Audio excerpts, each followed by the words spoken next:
나이 마흔에 모세가 미디안으로 도망쳐 와서 그곳에서 결혼하고 자식 낳고 양을 치며 사는 극히 평범한 삶을 살아가기 시작했습니다.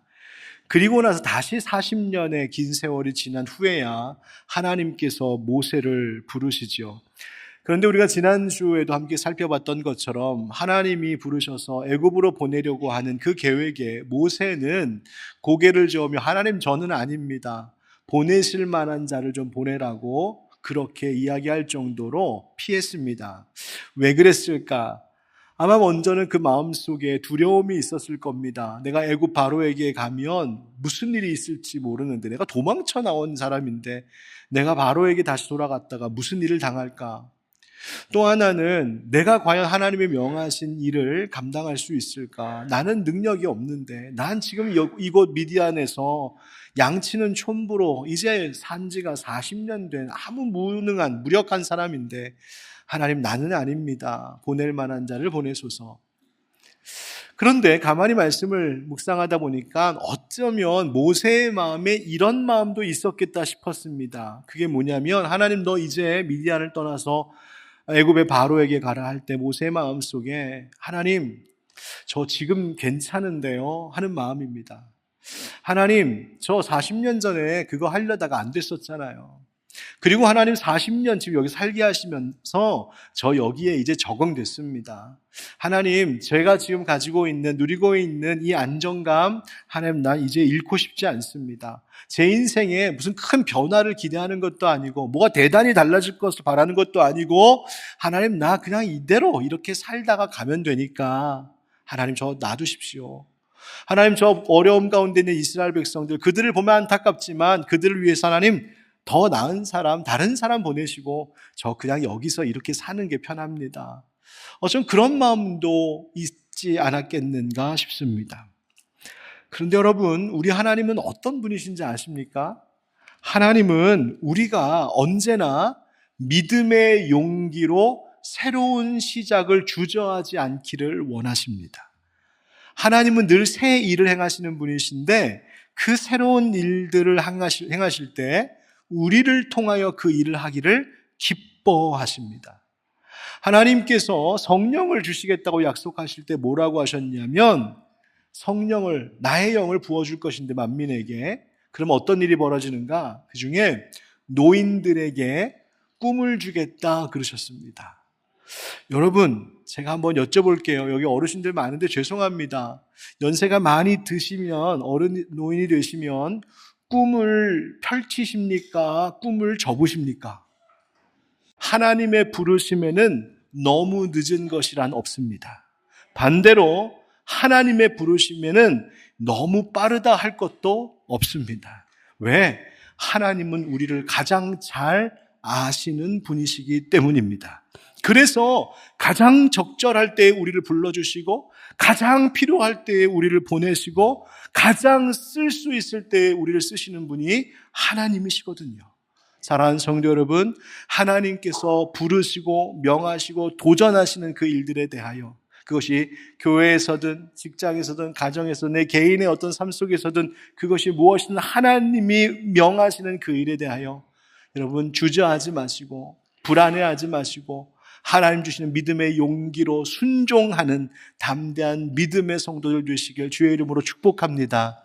여러분, 그런데 결국 이 하나님과의 밀당 끝에 하나님이 모세를 설득하고 또 인내하셔서 이 모세가 하나님의 약속을 받고는 결국 애굽 바로에게 나가죠. 자, 여러분 한번 생각해 보세요. 자기가 자신 없다고 했고, 그런데 하나님, 너 할 수 있도록 내가 너와 함께 하겠다고 했고, 하나님 약속을 주셨어요. 설득하셨어요. 그래서 모세가 지팡이를 잡고 정말 바로에게 갔습니다. 목숨을 내놓고 간 겁니다. 가서 어떤 일 당할지 모르는데 목숨 걸고 믿음으로 갔어요.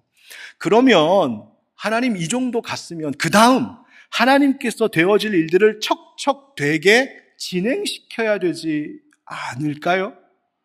내가 하나님 바로에게까지 왔으면 이제 바로가 내 말 한마디에 어이구 무섭다 하고서 이스라엘 백성들을 내어주든지 바로 일이 좀 이뤄야 될 것 같은데, 오늘 성경에 보면 전혀 그렇지 않습니다.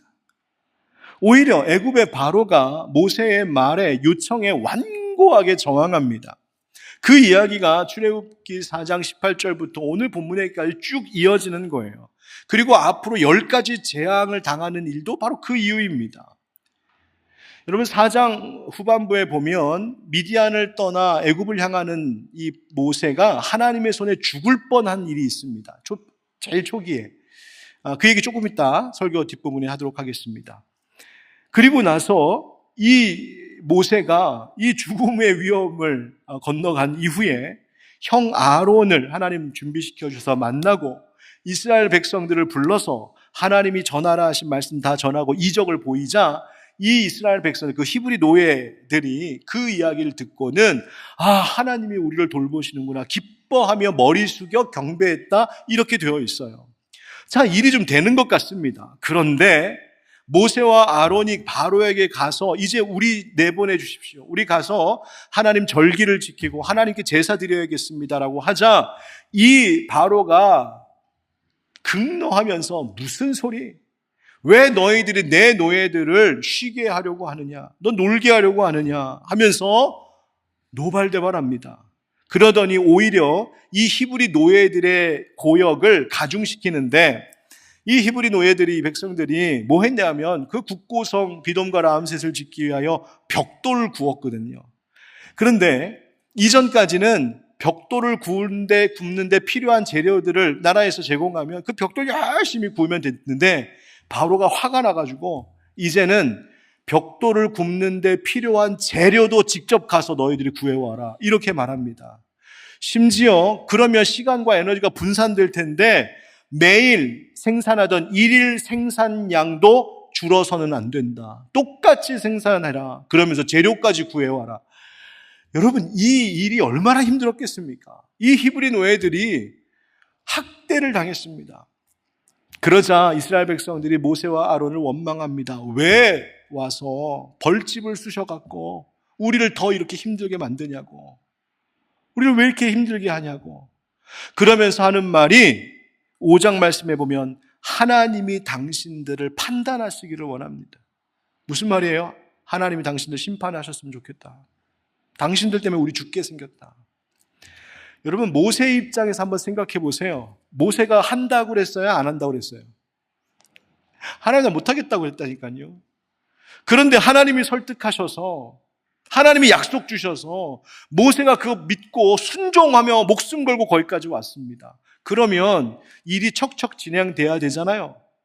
그런데 그게 아니더라는 겁니다. 바로는 완강하게 거절하고 심지어 자기 동족 이스라엘 백성들이 자기를 향하여서 원망하고 불평합니다. 모세가 어땠을까요? 실망한 모세가 하나님 앞에 엎드려 기도합니다. 5장 22절 23절이 바로 그 말씀이에요. 모세가 여호와께 돌아와서 아뢰되 주여 어찌하여 이 백성이 학대를 당하게 하셨나이까? 어찌하여 나를 보내셨나이까? 하나님 왜 날 보내셔서 이 꼴을 보게 하십니까? 그거죠. 내가 바로에게 들어가서 주의 이름으로 말한 후로부터 그가 이 백성을 더 학대하며 주께서도 주의 백성을 구원하지 아니하시나이다. 하나님, 아니 일이 돼야 될 것 아닙니까? 내가 순종했으면 일이 돼야지 오히려 왜 일이 더 어려워집니까? 여러분, 여러분의 삶은 어떠신가요? 교회 열심히 다니고 그래도 믿음 생활 한번 해보겠다고 나름대로 최선을 다하고 봉사도 하고 시간과 물질을 들여 헌신도 하고 나름대로 열심히 하나님의 뜻대로 살겠노라고 순종하면서 사시는데 여러분, 그래서 모든 일이 다 잘 풀리십니까? 그래서 형편 좀 나아지셨습니까? 여러분, 그렇지만은 않더라고요. 믿음으로 순종하고 나의 모든 것을 들여 헌신하며 하나님 가라 하시는 대로, 하나님 하라 하시는 대로 그렇게 따르며 했는데 그 인생길이 막힐 때가 있습니다. 세상 등지고 주님을 따라가는 그 길인데 그 길이 오히려 더 힘든 가시밭길이 될 때도 있습니다. 왜 이런 일이 일어날까요? 예수님께서 분명히 마태복음 7장에 이런 말씀하셨잖아요. 우리 너무너무 좋아하는 말씀.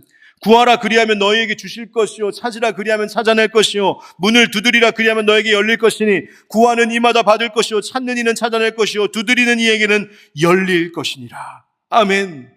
여러분, 정말 이렇게 되던가요? 구하니까 다 얻으셨습니까? 두드리니까 다 열리던가요? 아니요. 꼭 그렇지만은 않던 것 같던데요.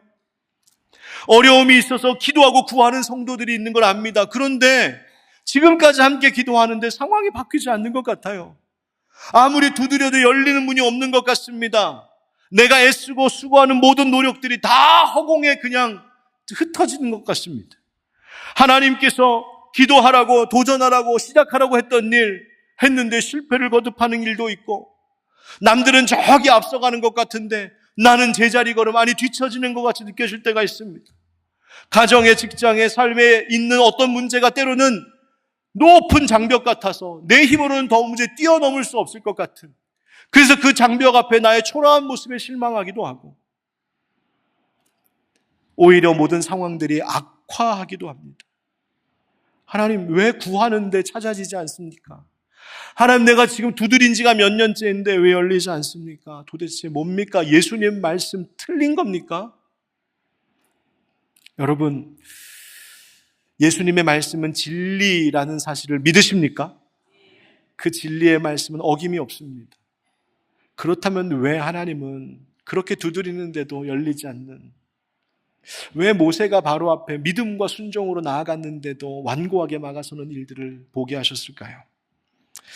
여러분, 먼저 이런 일이 있을 때에 내가 구하고 두드리는 것이 정말 하나님의 뜻인지를 먼저 살펴야 됩니다. 혹시 내 욕심, 내 생각, 내 중심, 내 의지, 이러한 것으로 내가 구하고 두드리는 것은 아닌지. 만약에 그렇다면 하나님은 그 마음을, 그 목적을 바꿀 때까지 기다리십니다. 하나님께 맞추도록. 그것이 아니라 말씀과 기도로 나를 살펴보았는데도 내가 정말 하나님의 뜻을 순종하고 가는 길이라면, 여러분 믿으십시오. 하나님 반드시 그 문을 여시는 날이 있을 줄 믿습니다. 내가 생각했던 그 문이 아닐지라도 다른 문을 열기도 하십니다. 다만 우리에게 필요한 것이 있습니다. 뭐냐면, 막힌 문 같은 그 인생길에서도, 내 앞에 놓여진 거대한 장벽 같은 삶의 문제 앞에서도 여전히 하나님은 하나님의 일을 하고 계시다는 믿음을 가지셔야 합니다. 그 일이 뭘까? 바로 나로 하여금 더 큰 믿음을 갖게 하시는 겁니다. 여러분, 모세와 아론이 지금 그 앞에 서 있는 거예요. 하나님 무슨 일 하셨을까요? 한번 따라하겠습니다. 하나님의 영광을 드러내십니다. 여러분, 하나님께서는 바로가 모세의 이 요구를 거절할 것을 아셨을까요? 아셨을까요? 아셨습니다. 4장 21절 우리 한번 같이 읽어볼까요? 시작. 여호와께서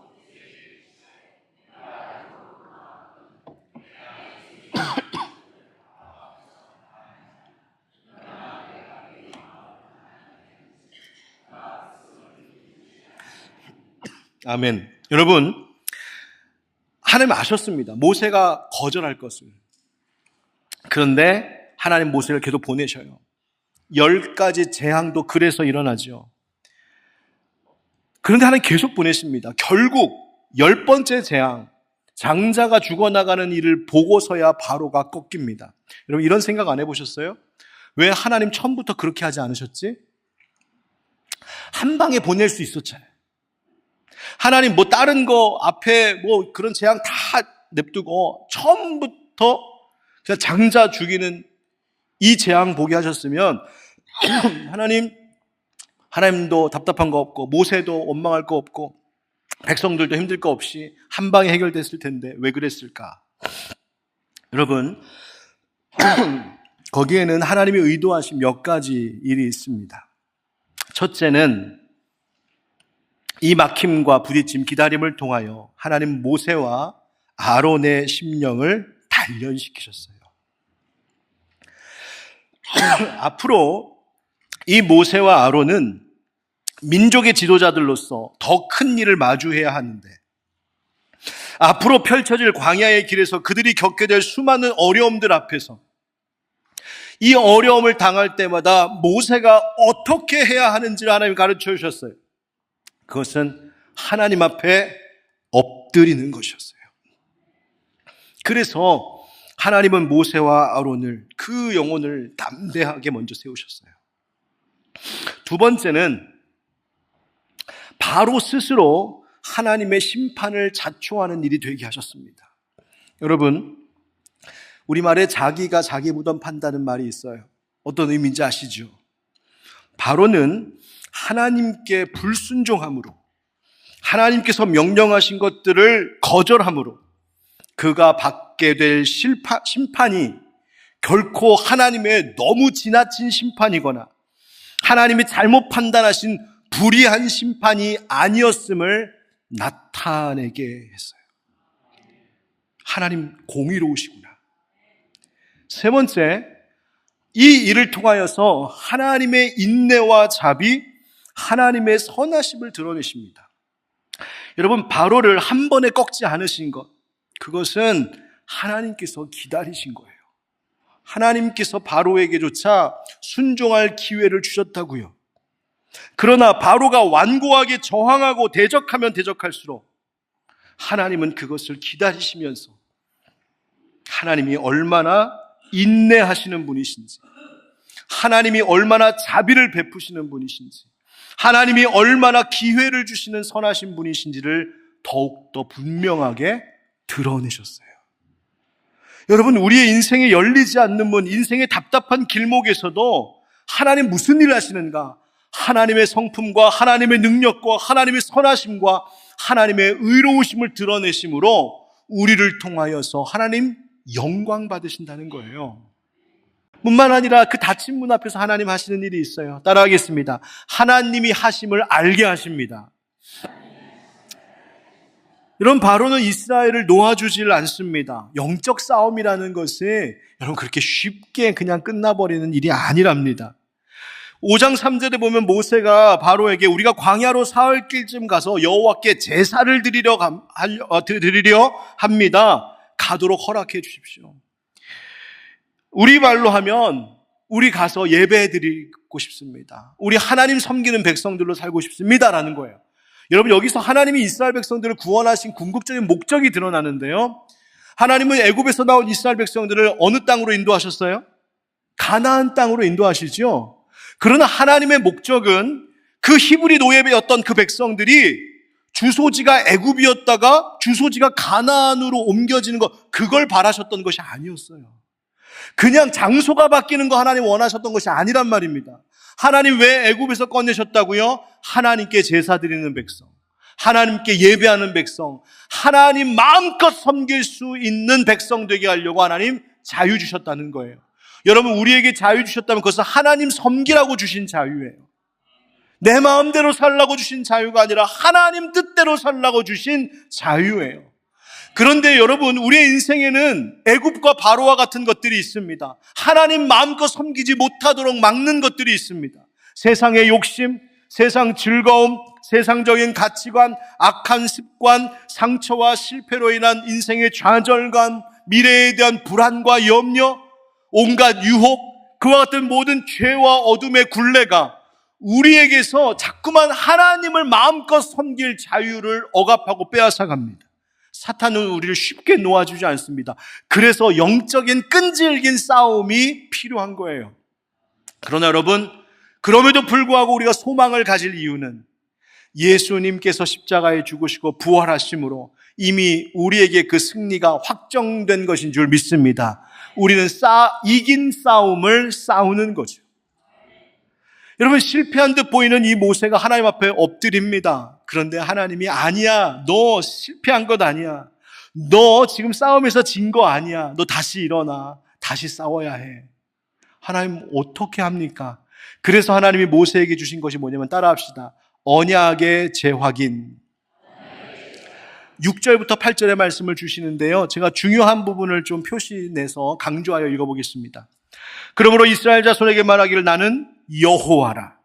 내가 애굽 사람의 무거운 짐 밑에서 너희를 빼내며 내가 그들의 노역에서 너희를 건지며 내가 편팔과 여러 큰 심판들로서 너희를 속량하여 내가 너희를 내 백성으로 삼고 나는 너희 하나님이 되리니 나는 애굽 사람의 무거운 짐 밑에서 너희를 빼낸 너희의 하나님 여호와인 줄 너희가 알지라. 내가 아브라함과 이삭과 야곱에게 주기로 맹세한 땅으로 너희를 인도하고 내가 그 땅을 너희에게 주어 기업을 삼게 하리라. 나는 여호와라 하셨다 하라. 아멘. 여러분, 누가 하신답니까? 여호와 하나님, 내가 하리라, 내가 하리라, 내가 하리라. 모세야, 네가 하는 것 아니고 내가 하는 거야. 걱정하지 마. 이 약속 붙잡고 일어서 하나님 말씀하시는 거예요. 여러분, 우리의 인생에 막힌 문이 있을 때에 우리가 그때 붙들어야 될 것이 뭔지 아십니까? 그것은 하나님이 얼마나 신실하신 분이신가, 그리고 그분이 나에게 주신 그 약속을 붙드는 것입니다. 하나님 우리에게 주신 약속이 바로 바로의 그 완고함을 깨뜨리고, 하나님 주신 약속이 애굽의 강함을 무력하게 하고, 하나님 주신 약속이 모세의 불안을 비롯한 우리 모든 인생들의 염려와 걱정들을 잠잠케 하는 거예요. 그래서 우리의 신앙 고백이 필요한 겁니다. 그 막힌 문, 열리지 않는 문 앞에서 우리는 믿음으로 고백하는 겁니다. 하나님이 하실 줄 믿습니다. 사랑하는 성도 여러분, 길이 막혀서 두려움 가운데, 염려 가운데 계십니까? 맞습니다. 그럴 수 있습니다. 그러나 여러분, 오늘도 우리에게 내가 하리라 약속하시는 하나님의 약속을 붙들고 그 믿음을 고백하시는 여러분 되길 주의 이름으로 축복합니다. 간단하게 마지막 이야기 마무리하겠습니다. 한번 따라합시다. 도우시는 손길을 붙이십니다. 모세가 미디안을 떠나서 바로 앞에 설 때까지 하나님이 모세 곁에 두 사람의 돕는 손길을 붙이시는데, 한 사람은 모세의 아내 십보라였고 한 사람은 모세의 형 아론입니다. 4장 24절부터 26절에 보니까 하나님이 모세를 죽이려 했던 일이 있습니다. 이런 이야기예요. 모세가 길을 가다가 숙소에 있을 때에 여호와께서 그를 만나사 그를 죽이려 하신지라. 어떻게 죽이려고 하신지 모르겠지만, 그 자세한 내용은 모르지만 그런 일이 있었다는 거예요. 그때 십보라가 돌칼을 가져다가 그의 아들의 포피를 베어 그의 발에 갖다 대며 이르되 당신은 참으로 내게 피난편이로다 하니 여호와께서 그를 놓아주시니라. 그때의 십보라가 피난편이라 함은 할례 때문이었더라. 아멘. 여러분, 할례가 무엇입니까? 하나님께서 아브라함 때부터 너는 내 백성이야, 너는 내 자녀야, 내 민족이야 라고 하는 것을 표징으로 알게 하시려고 하나님께서 할례를 베풀게 하셨죠. 그런데 아마 이때까지도 모세의 아들에게 할례를 베풀지 않았었던 모양입니다. 모세가 까맣게 잊고 있었던지, 아니면 모세가 이걸 별로 중요하게 여기지 않았었던지, 아니면 아내 십보라가 미디안 여인이었기에 왜 이런 걸 합니까? 라고 모세가 하려고 하는 것을 막았던지, 배경은 알 수 없지만 그 아들에게 할례를 베풀지 않은 상태였어요. 하나님께서 자기 남편을 죽이려고 하는 것을 보자 이 눈치 빠른 십보라가 아하, 이게 문제였구나 해서 잽싸게 한 것이 뭐냐면 돌칼을 가져다가 아들에게 할례를 베풀고 그 벤 포피를 모세의 발에 대니 하나님이 모세를 놓아주셨다는 거예요. 여러분, 이 사건이 뭘 얘기하고 있는 거냐면, 모세야, 네가 이제 이스라엘 백성들을 구원하는 공적인 사명을 감당해야 되겠지만 그보다 더 먼저 중요한 게 뭔지 아니? 너와 네 가정의 거룩함을 회복하는 거야. 너의 가정에 하나님께서 주인 되게 하시는 거야. 그 일에 십보라가 모세를 도왔던 것이죠. 두 번째, 모세가 오늘 말씀에도 12절에 하나님, 제가 말을 잘 할 줄 모릅니다. 입이 둔합니다. 하는 제가 말 잘 못해서 바로가 안 듣는 것 같습니다. 그러자 하나님이 누굴 붙여주셨어요? 아론, 그 형을 붙여주셔서 말하게 하시죠. 하나님 도움의 손길을 붙이십니다. 인생의 막힌 문 앞에서 어떠신가요? 하나님 불평하고 혹시 원망하진 않으셨습니까? 그러지 마십시오. 대신 하나님의 하나님 되심을 선포하시고 하나님 인정하고 하나님은 하실 수 있다고 믿음으로 고백하십시오. 그리고 영적 싸움에서 물러나지 않는 그 끈질긴 분투 속에 하나님의 약속을 붙드는 여러분 되시길 축복합니다. 하나님 반드시 그 문을 여시고 하나님의 새 일을 이루실 줄 믿습니다.